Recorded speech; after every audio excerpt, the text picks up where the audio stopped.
사사기 11장 1절로 3절 말씀을 다 함께 읽어보도록 하겠습니다.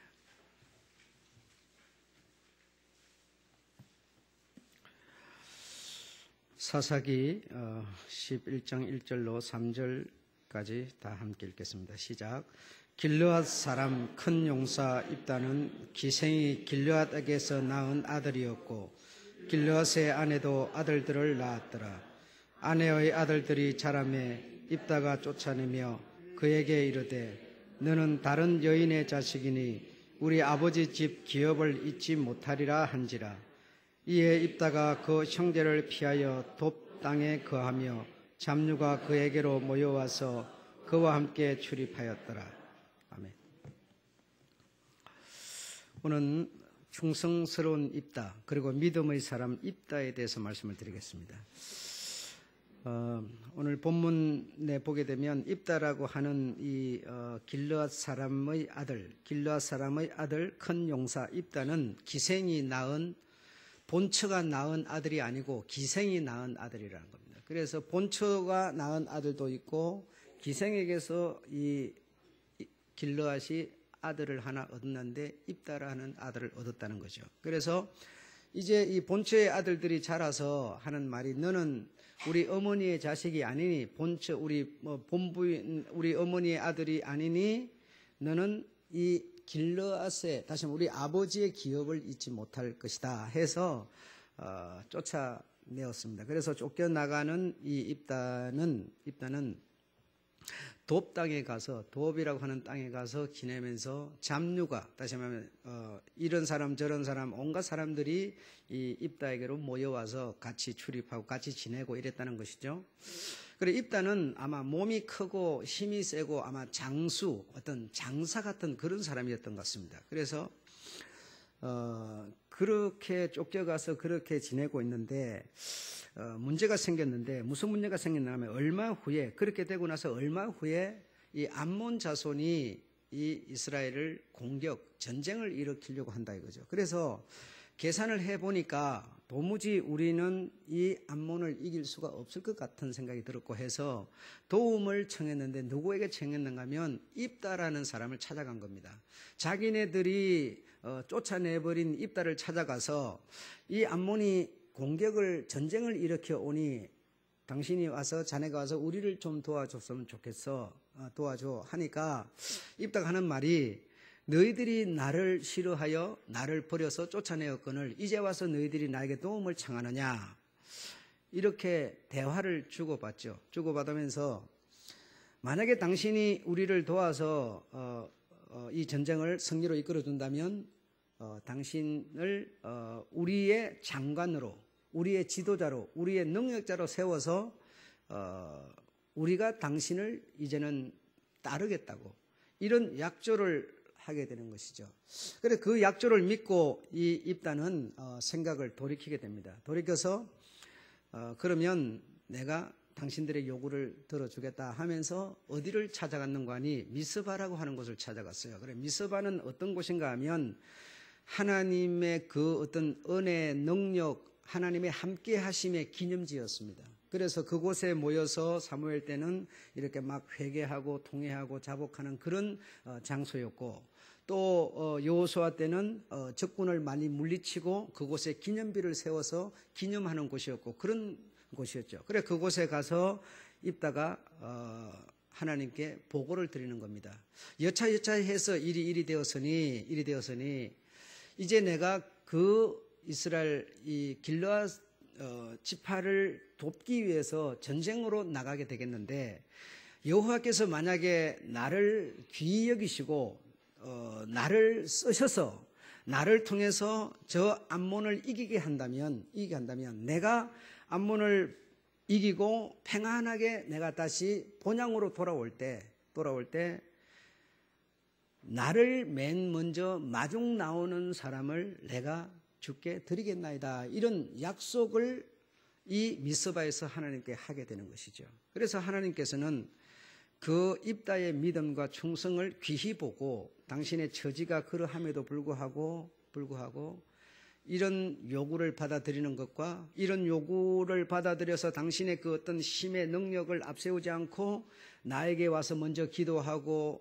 나를 먼저 찾는 이런 충성심을 보시고, 그래 너의 말대로 내가 하마, 네가 만약에 전쟁에서 승리하고 돌아올 때 너의 말처럼 너의 그 말을 내가 받아들이마 해가지고 하나님과 이런 약속이 이제 이루어지게 되는 것이었죠. 그래서 약속이 이루어져서 전쟁에서 승리로 이끌고 돌아오게 되는데 다 같이 34절을 한번 읽어보겠습니다. 34절부터 조금 읽어보겠습니다. 뒤로 한 장 넘기셔서 34절 읽고 시작. 입다가 미스바에서 돌아와 자기 집에 이를 때에 그 딸이 소고를 잡고 춤추며 나와서 영접하니 이는 그의 무난동녀라. 입다가 이를 보고 자기 옷을 찢으며 가로되 슬프다 내 딸이여, 너는 나로 참담게 하는 자요, 나는 나를 괴롭게 하는 자 중의 하나이로다. 내가 여호와로 향하여 입을 열었으니 능히 돌이키지 못하리라. 이렇게 입다가 이 암몬을 이기고 미스바에 가서 이겼음을 하나님 앞에 보고드리고 이 길르앗으로 돌아오는데 제일 먼저 마중을 나와서 기뻐했던 사람이 있었으니 바로 그는 누구였는고 하니 입다의 무난동녀 딸이었다는 겁니다.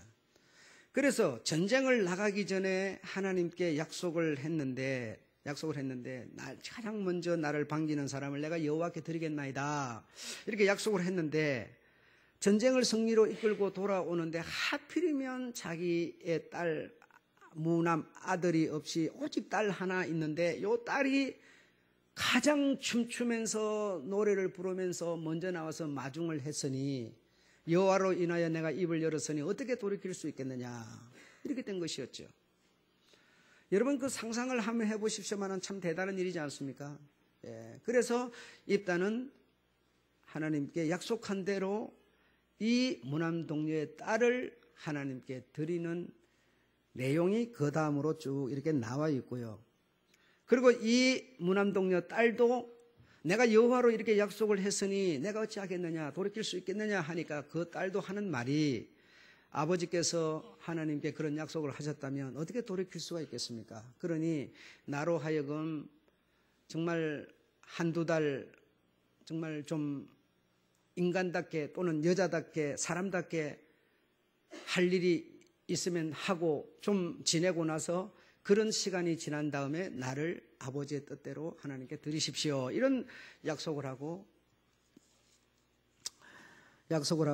이제 39절에 보게 되면 2달 만에 그 아비에게로 돌아온지라. 아비가 그 서운한 대로 딸에게 행하니 딸이 남자를 알지 못하고 죽으니라. 이로부터 이스라엘 가운데 규례가 되어 이스라엘 여자를 이 해마다 가서 길르앗 사람 입다의 딸을 위하여 나흘씩 애곡하더라. 이렇게 연결이 되어져 있습니다. 참 입다는 정말 하나님 앞에 한번 약속한 그 약속을 이렇게 지키는 충성스러운 믿음의 사람이었기에 히브리서 11장 34절에서는 믿음의 사람의 장에 글을 올려서 믿음의 사람으로, 충성된 사람으로 이렇게 기록을 남기고 있습니다. 여기서 제가 여러분한테 오늘 성경을 정리를 해드리고 싶은 게 있는데, 주보에 보시게 되면 1, 2, 3 해가 3 한번 읽어보겠습니다. 시작. 딸을 번제로 드렸는가. 예. 여기에 대해서 여러분에게 성경을 풀어드리겠는데 37, 38절에 보면 37, 38에 보면 다 37, 38 한번 읽어보겠습니다. 시작. 아비로 또 이르되 이 일만 내게 허락하사 나로 2달만 용납하소서. 내가 나의 동무들과 함께 산에 올라가서 나의 처녀로 죽음을 인하여 애곡하겠나이다. 여기서 죽음을 인하여 애곡하겠나이다. 그래 이 딸이 이제 아버지가 그런 약속을 했으니 아버지의 약속대로 자기가 이제는 이제 죽어야 되겠으니 하나님께 드린다 했으니 죽어야 되겠으니 2달만 내가 이렇게 좀 있다 오겠습니다. 아마 이렇게 된 것 같은데요. 여기 처녀로 죽음을 인하여 이렇게 되는데 가장 성경 중에서 권위 있는 성경 킹 제임스 성경에서는 이 내용을 어떻게 기록했는가 하면 처녀로 인하여 이렇게 기록하였습니다. 처녀로 죽음을 인하여가 아니라 나의 처녀됨을 인하여 이렇게 되어 있다 이 말이죠. 그 다음에 39절을 다 같이 읽어보겠습니다. 시작. 2달만 그 아비에게로 돌아온지라. 2달 만에 남자를 알지 못하고 죽으니라. 이렇게 된 남자를 알지 못하고 죽으니라. 여기서 보면 이 성경에서는 또 뭐라고 기록했냐면 남자를 알지 못하고 그렇게 기록이 되어 있습니다. 그래서 하나님께 드리니라. 그래 우리가 보는 성경에는 죽으니라가 이렇게 두 번이 죽음을 37절에도 죽음을 그리고 또 39절에도 죽으니라 이렇게 기록되어 있는데 여러분이 가진 성경에 보면 죽으니라 글씨가 똑같은 채로 내려가 있지 않고 글씨가 변형을 주어놨을 거예요. 적은 글씨로 기록이 되어 있을 겁니다. 이걸 여기에서 숨겨 있는 하나님의 진실한 내용은 무엇인가 하면 하나님께 입다가 하나님께 드리겠나이다, 바치겠나이다 했는데 그래 바친다는 것은 여기서 우리 그동안 기독교에서 목사들이 교회를 통해서 설교된 것이 번제로 드렸다 이렇게 표현이 된 겁니다. 번제로 드린 것으로 표현이 되고 설교를 됐는데 번제라는 것은 사람을 잡아서 불로 태워서 하나님께 드리는 것이 번제인데 이 번제 사람을 태워서 하나님께 드리는 어떤 신에게 드리는 이 제도는 하나님이 아주 극악한 죄 중의 죄로 말씀하고 있습니다. 그래서 사람을 잡아서 불로 태워서 드리는 것은 극악무도한 이런 사람은 하나님 안에 있는 백성이든 하나님 밖에 있는 백성이든 이런 사람은 잡아서 용서하지 않는 내용이 성경에 우리 하나님의 율법서의 기록으로 남아 있습니다. 그러므로 여러 가지 내용을 살펴볼 때 이 딸을 입다가 잡아서 불로 태워서 번제로 드렸다는 것은 너무나 말이 맞지를 않습니다. 그래서 레위기 18장 21절 20장 2절에서 5절에 보게 되면 사람을 불로 태워서 하나님께 드리는 것은 아주 극악무도한 죄로서 이방신 몰렉에게 제사를 지낼 때 사람들이 어떻게 했는가 하니 아이를 잡아서 불로 태워서 드렸는데 그 사실을 놓고 하나님은 말씀하시기를 내 백성이든 내 백성이 아니든 사람을 잡아서 불로 태우는 것은 결코 용납할 수 없고 이 세상에서 완전히 끊어버릴 것이라고 말씀하셨는데 이렇게 충성스럽고 믿음의 사람인 입다가 자기의 딸을 불로 태워서 번제로 드렸다는 것은 있을 수 없는 얘기라는 겁니다. 그래서 처녀됨을 인하여 그리고 남자를 알지 못하고 이런 내용이 지금 무엇을 말하고 있는 거 아니? 출애굽기 38장 8절에 보면 성막에서 성소에서 제사를 지낼 때 수종드는 여인이 있었는데 이 수종드는 여인은 어떤 여자가 수종을 드는고 하니 남자를 알지 못하는 처녀인 사람만이 수종을 들도록 하나님은 율법서에 기록을 남기고 있습니다. 그러면 입다는 이 무남동녀 딸을 어떻게 처리했느냐? 하나님께 드린다는 것은 다시 말하면 불로 태워서 죽인다는 것이 아니라 하나님의 성소에서 제사를 드리는데 제사를 수종드는 여인으로 하나님께 성소에다 바쳤다는 것이죠. 성소에다 바쳤다는 겁니다. 그러므로 하나님께서 아브라함에게 이삭을 바치라 했어요. 바치라 했을 때도 불로 태워서 바치라고 하는 것으로 알고 단을 만들고 거기다가 이삭을 올려놓고 불로 잡아 태우려고 할 때 하나님은 여러분 생각할 때 그 자를 그냥 살려야 되기 때문에 이런 생각도 있지만 불로 태워서 하나님이 드리는 제사를 받지 않습니다. 사람을 태워서 드리는 제사를 하나님은 기본적으로 아예 원치도 않고 그런 하나님의 이 정신 내 속에는 아예 없다 이 말입니다. 그런데 이삭을 제단 위에 불로 태워서 드리는 것을 하나님이 받을 수 없는 것이죠. 그래서 얼른 하나님은 중지시킬 수밖에 없었던 겁니다. 오늘 이것도 우리 성경에서는 이 죽음을 또 죽으니라를 이런 다른 글씨체를 이용해서 기록을 남겨놓고 있고 또 다른 성경을 조사를 해보면 죽음이라는 단어가 다 빠져 있습니다. 빠져 있고 그렇다면 결국은 하나님께 제물로가 아니라 제단에 제사를 수종드는, 다시 말하면 거기에 드려지게 되면 시집을 갈 수 없을 뿐 아니라 남자를 경험하지 않은 이런 사람은 다시 말해 옛날에 수녀와 같은 것이죠. 이 세상에서 가장 슬픈 이야기 무엇이었습니까? 수녀였어요.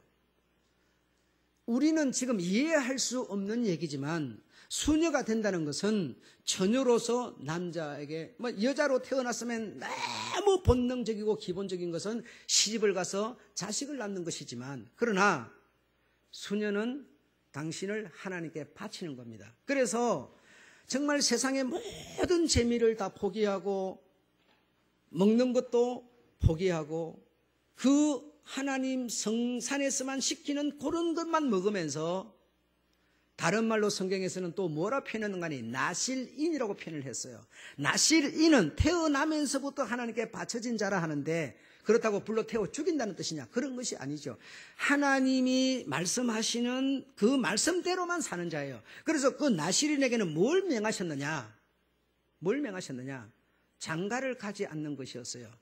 독주를 마시지 않는 것이었어요. 풍류를 즐기지 않는 것이었어요. 그러나 삼손은 나실인으로 태어났지만 풍류를 즐겼으며 독주를 마셨으며 여자를 가까이 했어요. 그래서 하나님께서 그를 내치셨어요. 싫어하셨어요. 좋아하지 않았어요. 그래서 그런 것을 다 포기하고 당신의 위치로 나실인으로 다시 돌아왔을 때 하나님은 삼손을 다시 쓰셨다는 사실을 여러분 알고 계실 거예요. 그렇다면 이 무남동녀 외딸, 이 입다의 이 처녀딸을 하나님께 제물로가 아니라 수종드는 여인으로 하나님의 성소에서 제사장을 도와서 일생을 거기서 살도록 하셨다는 것을 우리는 믿어야 될 줄로 믿습니다. 이 입다는 이렇게 함으로써 기업을 이을 수 없는 그런 처지에서 태어났지만, 왜? 이제 우리의 장관이 되었으며 우리의 지도자가 되기 때문에 기업이라고 하면은 첫째는 자손을 이을 수 있고, 또 두 번째는 이 어떤 물질적인 재산을 가질 수 있는 이런 사람이 된 건데, 근본적으로 아주 이제는 완전히 신분을 다시 얻게 되었는데 그 신분을 포기했다라는 겁니다. 입다의 최고의 지금 충성과 믿음은 무엇이냐? 하나님께 약속한 것을 지키고 있는 그것도 귀한 거지만, 입다는 오늘 본문에 나오는 거 바로 처음이 뭡니까? 기업을 너는 우리 아버지의 기업을 잊지 못할 것이라 그랬어요. 그래서 쫓겨나서 다른 곳에 가서 살고 있었는데, 그를 불러와서 그가 이제 이런 일을 했기 때문에 기업을 이을 수 있는 자격을 가지게 됐다는 겁니다. 그런데 하나님 앞에 약속 때문에 뭐죠? 이 기업 이을 것을 포기했다는 것이죠. 이것이 최고의 입다의 믿음이며 충성심이었어요. 기업을 잊지 못한다는 것은 자식을 가질 수 없다는 건데, 자식을 갖지 못하면 이 민족에게 가장 소망적인 것은 무엇인가 하니 바로 아브라함과 이삭, 야곱을 통해서 약속되어진 메시아의 약속이었어요. 그 약속, 이 메시아에 대한 약속이 이 민족에 있기 때문에 기업을 잊지 못한다는 것은 최고의 슬픔의 길을 간다는 뜻이 되는 것이죠. 여러분, 이런 시민권을 얻어가지고, 이런 자격을 얻어가지고 하나님 앞에 약속 한마디 한 것 때문에 이 기업을 다시 포기한다는 것은 얼마나 충성스러운 사람이었는지를 이 성경은 우리에게 가르쳐주고 계시는 것이죠. 정말 칭찬하지 않을 수 없는 사람이었습니다. 이렇게 충성스러운 사람이었습니다. 무엇 때문에? 한마디의 약속 때문에. 이것을 일컬어서 우리는 믿음이라 하는 것이고, 즉 살아있는 믿음, 실상이 되는 믿음이라고 하는 겁니다. 그냥 입으로만 그냥 쉽게 주여 믿습니다 하는 이런 걸 보고 믿음이라 하지 않아요. 그런 사람을 성경 히브리서 11장에는 기록하고 있지 않아요. 지금 저는 여러분과 함께 히브리서를 지금 수업해 가고 있는 거예요. 히브리서를 수업해 가고 있으면서 히브리서에 연관된 내용을 오늘 입다를 선택한 거예요, 여러분. 히브리서가 말하는 이 히브리인들이 갖는 이 믿음이라고 하는 것은 그냥 쉬운 믿음들이 아닙니다. 충성 중에서 가장 충성스러운 사람을 실어 놓았고, 믿음 중에 가장 바른 믿음을 가진 자들을 히브리서에 실어 놓고 있습니다. 거기에 입다가 지금 등장을 하고 있다는 것이죠. 얼마나 우리는 이 입다를 그동안 잘못 알고 있었는가 하면, 자기 딸을, 그렇게 귀한 딸을 불러 태워서 하나님께 제물로 드렸다고 이런 오해를 하면서 이런 믿음을 가지고 여기까지 왔어요. 슬픈 일이죠.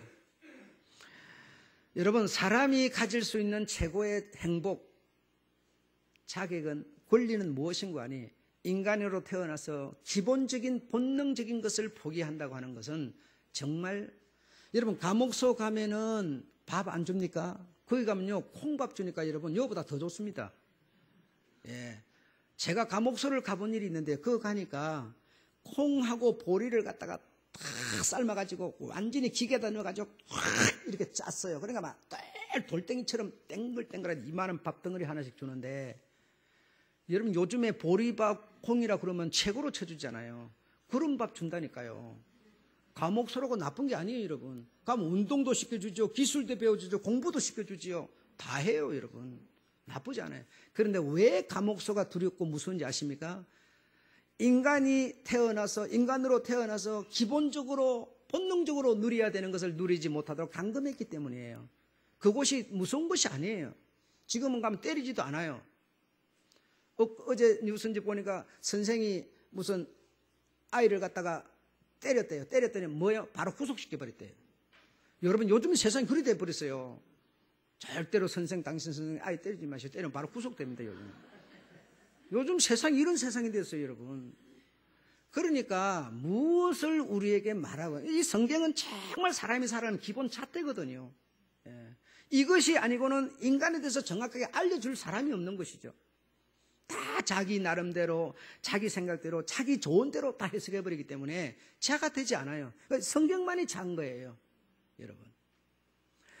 그래서 그동안 우리가 너무 안목이 없어서 이렇게 입다를 정말 이방신에게 제사 지내는 그런 차원으로 이해하고 그를 우리가 어쩌면 매도하고 있었지 않나, 이런 생각을 들면서 여러분 앞에 이 기본적인 것을 오늘 정리를 해드리고 이해를 시켜드리고 자, 그러면 지금은 여러분 서론이었는데, 오늘 이 목사가 여러분들에게 정말 전하려고 하는 것은 뭐냐?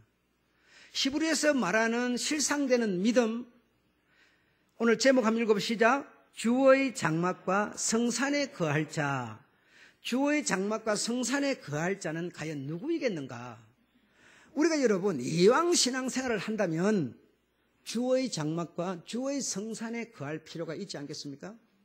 그렇잖아요. 우리가 그냥 뭐 대충대충 해도 막 개우 구원만 받아도, 뺄가벗고 구원만 받아도 그것도 좋지만, 어차피 우리가 신앙생활하고 여기까지 왔다면 이왕이면 주님의 장막과, 장막이라고 그러면 너무 잘 아시죠?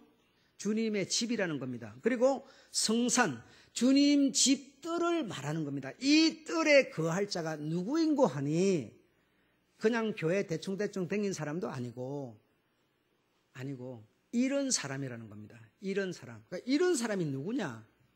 예. 자, 성경을 찾아보겠습니다. 그 내용이 어디에 나와 있죠? 예, 우리가 오늘 읽은 교동문이고 성경 15장에 나와 있습니다. 시편 15장을 찾아보시겠습니다. 이런 사람이 이런 영광을 누리게 되는데, 한번 찾아보시죠. 15장 1절부터 5절까지 다 같이 읽겠습니다. 시작. 여호와여, 주의 장막에 누할 자 누구오며 주의 성산에 거할 자 누구오니까? 정직하게 행하며 공의를 일삼으며 그 마음의 진실을 말하며 그 혀로 참소치 아니하고 그 버되게 행하가지 아니하며 그 이웃을 해방하지 아니하며 그 눈은 망령된 자를 멸시하며 여호와를 두려워하는 자를 존대하며 그 마음에 서운한 것은 해로울지라도 변치 아니하며 별리로 대금치 아니하며 뇌물을 받고 무죄한 자를 해치 아니하는 자니 이런 일을 행하는 자는 영영이 요동치 아니하리라. 예. 이거 이해 못하는 사람은 한 명도 없습니다. 읽으면 쫙 아는 내용이죠. 그렇죠? 그러니까 이런 자가 주님의 집과 주님의 성산에 거하는 자라는데, 주님의 장막과 주님의 성산에 가는 오늘날로 우리가 이해 가장 쉽게 할 수 있으려면 청와대입니다. 청와대에 거할 자가 누구 오니까 이 말이죠.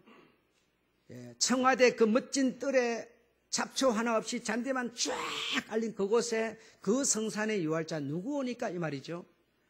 청와대에 계신 분은 누구입니까? 바로 주님이라는 거죠. 그러니까 주님의 집과 성산에 거할 자는 누구라는 거죠? 이런 사람이라는 거죠.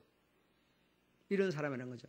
이런 사람에 대해서 그동안 저는 수없이 말해왔는데 하나님이 일러주시는 바는 이런 사람은 내가 알고 있던 이런 사람이 아니었어요, 여러분. 이게 중요해요. 어젯밤에 내 속에 하나님께서 영어로 일러주신 내용이에요. 여러분도 처음 듣는 내용일 거예요. 처음 일러줬으니까 처음 듣겠죠, 당연히. 예. 왜 그런 거 하니? 주의 성산에 주님의 장막에 거할 자 누구 오니까 하고 바로 2절에 정직하게 행하며 그랬는데, 여러분 정직하게 행하는 게 뭡니까? 여러분 그게 이제 숙제죠. 정직한 게 어떤 게 정직한 겁니까? 그러면 여러분 답하기 어렵죠. 그럼 여러분 정직하십니까?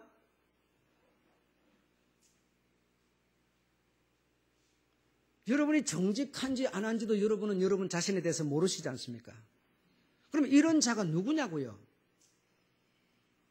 자, 그 다음에 두 번째로 봤는데 공의를 일삼으며 그러는데, 공의는 여러분 무엇인지 아시죠? 여러분 공의로 오십니까? 오늘 주님께 교회 딱 나오기로 약속되어 있다가요, 그 약속을 여러분 흔들리지 않고 딱 지키는 이게 공의인데, 딴 일 딱 생겨버리면 딱 돌아가 버려요. 그러면 여러분은 공의를 일삼는 사람이 아니에요. 그렇죠? 여러분 공의를 일삼는다 생각하십니까? 자, 그러면 그것도 자신 없어요. 그 다음에 그 마음의 진실을 말하며 그랬는데, 여러분은 진실만 말하고 사십니까? 아니면 거짓도 하고 사십니까? 예, 진실만 말하고 살기는 힘들 거예요. 저도 그러니까요. 그 혀로 참소치 않으며, 예, 나도 바로 오늘 이 등단해가지고 바로 뭐 했어요? 바로 뭐 했습니까? 혀로 참소했어요. 누구를? 이상한 소리 해버린 국무총리 후보자를 참소했죠? 어쨌든 그것도 참소니까요. 그 버되게 행하지 아니하며 그 이웃을 해방하지 아니하며, 우리는 하나도 내 일생에 이런 일이 한번 있을지 없을지도 모르겠지만 우리는 여기에 대해서 자유로울 사람 아무도 없어요. 이게 과연 무슨 얘기일까? 무슨 얘기일까? 해답은 어디 있었는고 하니 바로 여기 있었어요. 다 같이 4절 하반절 그 마음의 시작 그 마음에 서운한 것은 해로울지라도 변치 아니하며, 예, 바로 이게 해답이었습니다. 이게 해답이었는데 이게 무슨 얘기인고 하니, 지금 입단은 당신이 해로울지라도 뭐가 해롭습니까? 기업을 잇는 자격을 얻었는데도 먼저 포기해야 되니까 자신한테는 해로운 거예요. 무남동녀 딸인데도 하나님께 드려버리니까 자기 기업이 없어져 버리니까 해로운 거예요. 해로운 거예요. 그럴지라도 서원한 것은, 다시 말해 약속한 것은 지킨다는 것이죠. 해로울지라도 변치 않는다는 것이죠. 이게 뭐냐면 정직하게 행하며, 내가 여러분 보고 아마 정직하지 않다고 말하면 여러분 되게 기분 나쁠 거예요. 내가 여러분을 잘 모르니까요. 진실을 당신은 왜 말하지 않고 공의를 일삼지 않느냐 그러면 여러분 기분 나쁠 겁니다. 그런데 주님의 뜻은 그게 아니었습니다. 내 속에 이상으로 하나님이 주님이 일러준 내용은 그런 것이 아니고 바로 이런 것이었어요. 한번 따라합시다. 내가 해로울지라도 정직하게 사는 자. 정직이라고 하는 것은 뭐냐? 내가 해로울지라도 정직하게 사는 자예요. 내가 해로울지라도. 자, 그 다음에 따라합시다. 내가 해로울지라도 공의를 말하는 사람. 내가 해로울지라도 진실을 말하는 사람. 이것이 바로 우리 주님이 일러준 이상이었어요. 정직이라고 하는 것은 뭐냐? 정직은 여러분, 내가 해로울지라도 정직한 옳은 자의 편에 서주는 게 뭐죠? 정직이에요. 내가 해로울지라도 그리 하는 겁니다.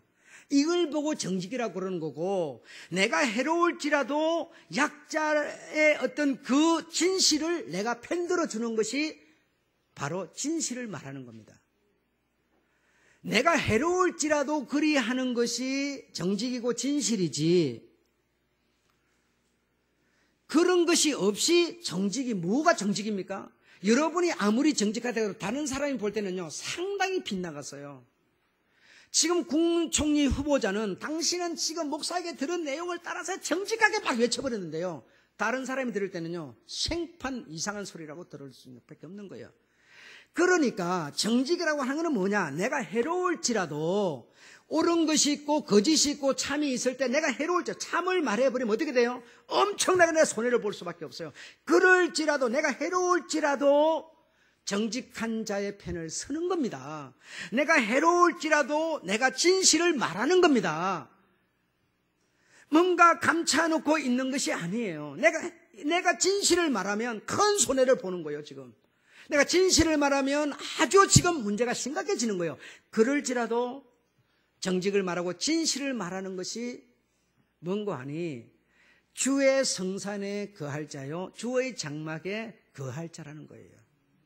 입다는 최소한 당신이 해로울지라도 그 약속의 이행을 당신은 했어요. 그러므로 그를 일컬어서 믿음의 사람이라 충성된 사람이라 약속했어요. 성경이 인을 박아버렸어요. 그러므로 여러분 일생에 이런 일이 한 번도 저는 여러분에게 다가오지 않기를 기도합니다. 여러분 일생 동안 정말 내가 해로울지라도 진실을 말해야 되는 이런 일이 여러분 앞에 없기를 바랍니다. 그런 일이 생긴다면, 만약에 생긴다면 여러분은 해로울지라도 진실편에 서셔야 됩니다. 그래야 여러분은 최소한 입다의 수준에 여러분은 갈 수 있습니다.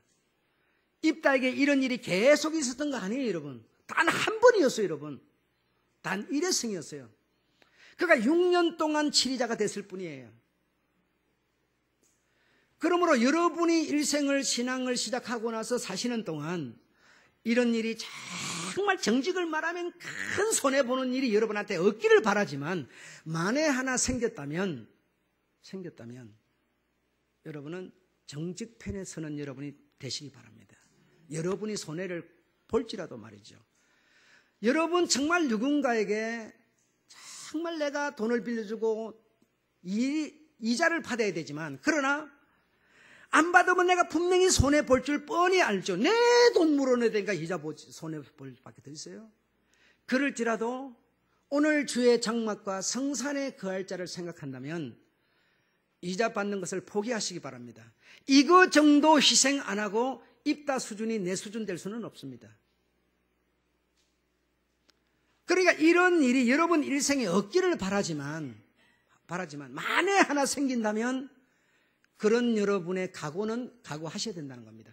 그런 자만이 주님의 장막과 성산에 거할 수 있습니다. 대한민국 속에 다 사는 거 행복하게 살지만, 그러나 청와대에서 내가 산다고 생각해 보십시오. 청와대 뜰을 짓고 청와대를 내 집으로 산다고 생각해 보십시오. 꿈에도 그리는 정말 상상 속에 사시는 우리 주님, 그 장막에서 같은 상을 차려놓고 같은 대화를 나누면서 산다고 생각해 보십시오.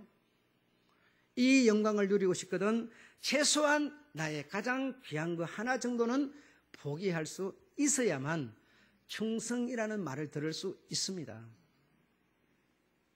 여러분은 최소한 주님께 서원한 게 없다고 지금 편의 마음 가질 수 있어요. 나는 주님 앞에 그래도 서원한 게 없으니까 해로울지라도 갚을 필요가 없어. 다행이야, 정말 다행이야, 이렇게 생각할 거예요. 그러나 주님을 믿는다라고 하는 것은요, 서원한 겁니다. 나 예수를 믿는다라고 하는 것은요, 뭔 얘기냐? 내가 우리 주님의 말씀에 따라 살겠다고 약속한 겁니다. 서원한 겁니다. 주님의 말씀 보면 주의를 지키는 거, 11조를 드는 거 다 있어요. 그런 거 여러분 정말 내가 뭐지요? 서원한 거예요. 약속한 거예요. 그러므로 우리는 오늘 이 예배를 드리고 있으면 바로 우리 주님과의 약속을 이행하고 있는 거예요. 주님의 성산과 주님의 장막에 유할 수 있는 길을 우리는 가고 있는 거예요. 내 생각대로 하는 게 아닙니다. 신앙생활은 여러분. 주님의 생각대로 하는 거예요. 주님의 정신, 주님의 사랑으로 하는 게 신앙생활이지 내 생각을 거기서 빨리 굴복시켜버려야 합니다. 부인시켜버려야 합니다.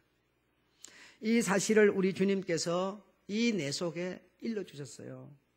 너무너무 귀한 내용이에요, 여러분. 내가 해로울지라도 정직한 자에 서는 것이 정직이지 앞에 거 없이 뒤에 정직만 갖고는 절대로 정직하다고 말할 수 있는 사람은 아무도 없습니다. 이 사실을 이해하시고 주의 장막과 성산에 거할 자, 정말 여러분 이런 꿈을 한번 꾸시면서 남은 생애를 오늘 이 말씀 결론을 이해하셔서 한번 살아가 보는 여러분 되시를 주의 이름으로 축원해 드립니다. 예, 마치겠습니다.